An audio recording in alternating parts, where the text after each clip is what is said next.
I had lived a life of fame and fortune and being in the, you know. Whitney Houston had the voice the world worshipped, but behind the applause, the awards, and the sold-out arenas, she carried a hunger most people never saw. She wasn't chasing fame, it was already hers. She wasn't chasing attention, she drowned in it. What Whitney truly wanted was something far more dangerous: to feel understood, protected, and finally at peace. And throughout her life, there were a few men, powerful, brilliant, complicated men, who stirred that longing in ways she rarely spoke about out loud. This isn't a story about scandal or conquest. It's about desire at its most human level. 5 men, each representing something Whitney was missing at different moments of her life: safety, romance, understanding, stability, and a soul that mirrored her own. Some were close, some never crossed a line, but all of them left an imprint on her heart.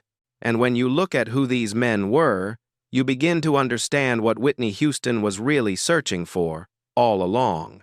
Number 1. Eddie Murphy. The desire to feel protected and free.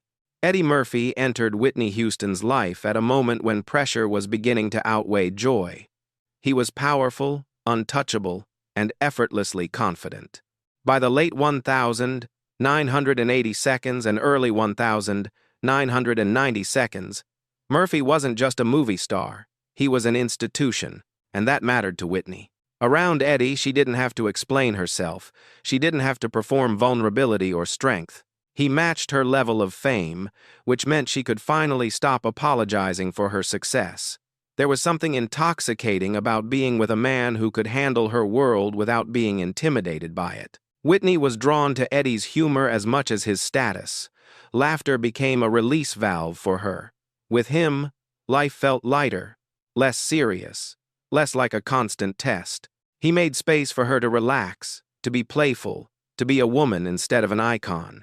What Whitney wanted from Eddie wasn't chaos or scandal, it was relief. The sense that someone else could carry the weight for a moment. That kind of protection, emotional, psychological, even symbolic, was rare in her life. Eddie represented the idea that Whitney didn't have to be the strongest person in the room all the time. And for someone who had carried enormous expectations since childhood, that alone was deeply seductive. Number 2. Kevin Costner. The desire for gentle, romantic safety. Kevin Costner embodied a completely different kind of longing. Where Eddie Murphy brought power and escape, Costner offered calm and steadiness. During The Bodyguard, the chemistry between them was impossible to ignore, not because it was loud, but because it was quiet. Kevin listened to Whitney. He protected her on set, shielded her from unnecessary pressure, and believed in her ability as an actress when others doubted her. That belief mattered. For once, Whitney felt seen not just as a voice, but as a whole person. What drew her to Kevin was his emotional maturity. He didn't rush, he didn't demand, he didn't compete with her spotlight. Instead, he stood beside her, offering reassurance rather than intensity. Whitney was exhausted by volatility in her personal life. Kevin represented a fantasy of peace, of coming home to someone predictable, safe, and emotionally present. The kind of man who wouldn't disappear when things got hard. Their connection never needed to be physical to be powerful. The longing lived in the what if, in the idea of a life that felt stable instead of turbulent. Kevin Costner symbolized a version of love Whitney rarely experienced, one that didn't hurt to hold. Number 3. Tupac Shakur. The desire to be truly understood. Tupac Shakur connected with Whitney on a level few ever reached. Their bond wasn't built on glamour or romance, it was built on recognition. Tupac saw the pain behind her perfection, and Whitney felt that immediately. Both of them were famous too young. Both were trapped inside images they didn't fully control, and both carried wounds the public never wanted to acknowledge. With Tupac, Whitney didn't have to pretend she was okay. Their conversations went deep. They talked about loneliness, betrayal, and the suffocating nature of fame. Tupac didn't idolize Whitney, he humanized her. He challenged her. He understood the anger and confusion that lived beneath her grace.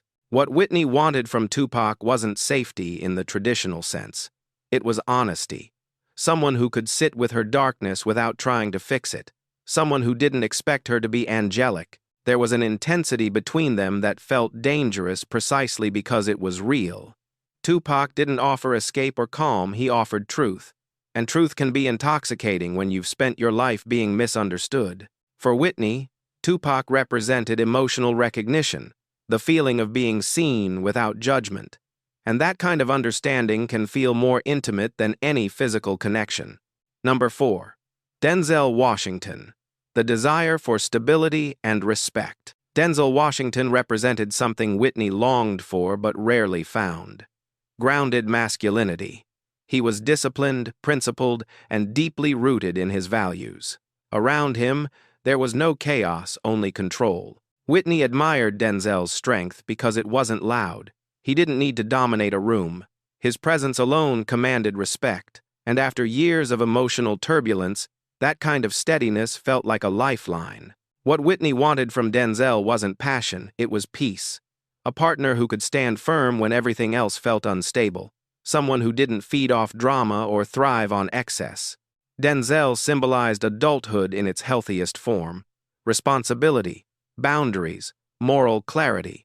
These were qualities Whitney deeply respected, especially as she grew older and wearier of instability. Her attraction to Denzel reflected a shift in her desires. She wasn't chasing intensity anymore. She was searching for balance, for a life that felt sustainable. In Denzel, Whitney saw a man who could offer structure instead of chaos. And for someone whose world was constantly spinning, that was incredibly appealing. Number 5. Michael Jackson. The desire for soul-level connection. Michael Jackson wasn't just another famous man in Whitney Houston's orbit. He was her mirror. They shared a bond that defied conventional labels. A connection shaped by parallel lives and shared isolation. Both were child prodigies. Both were molded by industry expectations before they fully understood themselves, and both struggled with loneliness despite global adoration. With Michael, Whitney didn't have to explain fame, or pressure, or the feeling of being trapped inside a persona. He already knew. Their connection existed beyond romance. It lived at the level of shared experience. Whitney longed for the kind of understanding only someone like Michael could offer. Someone who understood what it meant to lose childhood, privacy, and identity all at once. Someone who spoke the same emotional language. Their bond was delicate, intense, and deeply private.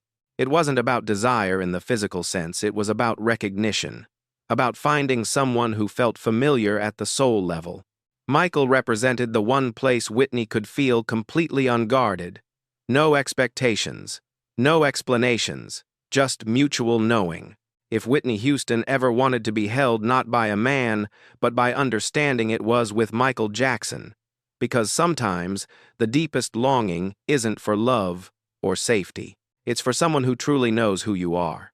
In the end, Whitney Houston's story was never really about who she wanted. It was about what she was searching for. Behind the flawless voice and the global fame lived a woman who spent much of her life feeling unprotected, misunderstood, and painfully alone. The men who stirred something in her weren't simply attractive or powerful. They each represented something she lacked at different moments. Relief from pressure, emotional safety, deep understanding, stability, or a soul that mirrored her own. Whitney didn't need more love from the world. She already had that in excess. What she needed was peace. And tragically, peace was the one thing fame could never give her. Some of these connections were close.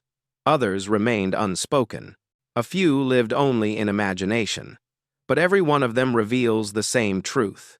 Whitney Houston wasn't chasing desire for desire's sake. She was reaching for balance in a life that never stopped demanding more from her. That's what makes her story so human. It reminds us that longing doesn't disappear with success, that talent doesn't protect us from loneliness, and that sometimes the deepest desires we carry have nothing to do with romance and everything to do with feeling safe enough to rest. Whitney's legacy will always be defined by her voice, but her humanity lives in these quieter truths, in the moments where she wanted to be seen, held, and understood not as a legend, but as a woman. And perhaps that's the most heartbreaking part of her story. She gave the world everything she had. Yet the one thing she needed most, inner peace, remained just out of reach. If you appreciate thoughtful stories that go beyond headlines and fame, if you want to explore the emotional lives behind the icons we think we know, please like this video, subscribe to the channel, and share your thoughts in the comments below. Which part of Whitney's story resonated with you the most? We'll continue uncovering the untold emotional journeys of legendary figures because sometimes understanding their hearts helps us understand our own.